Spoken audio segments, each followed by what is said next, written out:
Jamræ evrópskt verkefni gegn sýklalyfjaónæmi sem tengir saman heilbrigði fólks, dýra og umhverfis í anda einnar heilsu. Markmiðið að vernda sýklalyfin sem vernda okkur. Verkefnið Skissum sýklalyfjaónæmi nýtir listina til að tengja okkur við sýklalyfjaónæmi og gera það sýnilegra og skiljanlegra.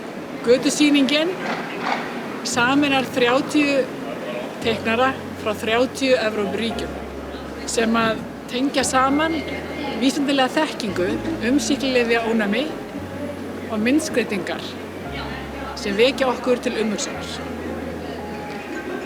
Ísland þátttakandi í þessu verkefni. Fulltrúi Íslands listamaðurinn Hugleikur Dagsson sem með sínu framlagi undirstrikar mikilvægi dýralækna í skynsamlegri notkun sýklalyfja.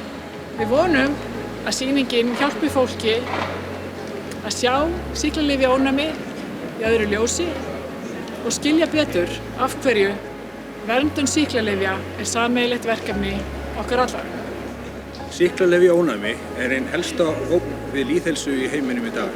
Sem betur fer staðan á Íslandi nokkuð góð, allavega í hlutfalli við mörg önnur lönd. En staðan versnar sífellt og við erum ekki eyland í þessu samhengi. Við ferðumst mikið, við flytjum inn mikið af matvælum og við erum hluti af hinu stóra alþjóðlega samfélagi. Þannig þetta vandamál einnig okkar vandamál. Mér finnst þessi sýning vera afar merkileg.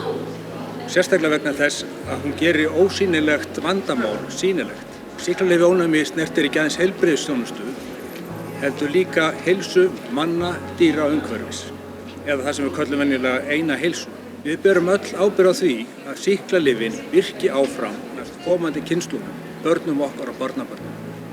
Við getum tekið þátt í því með því að vera meðvituð sýklalyfjaónæmi, vita hverjir helstu áhættuþættir sýklalyfjaónæmis, reyna að koma í veg fyrir eða draga úr þessum áhættuþáttum eins og hægt Já, þegar þetta verkefni rataði til mín, það að segja það verkefni að myndskreyta fróðleik sýklalyf og bakteríur. Þegar þetta rataði til mín þá verði ég viðurkenna að ég var ekki með neina hugmynd hvað ég ætti að gera. Vegna þess að ég veit ekkert sýklalyf og bakteríur.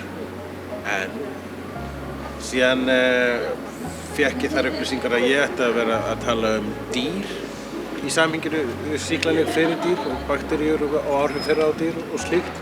Þannig að þá fattaði ég það að ég veit jafn mikið á dýr sýklalyf og bakteríur. Þannig að ég setti mig bara í spor þess að moffa þarna og teiknaði rauninni út frá því. Það var gaman.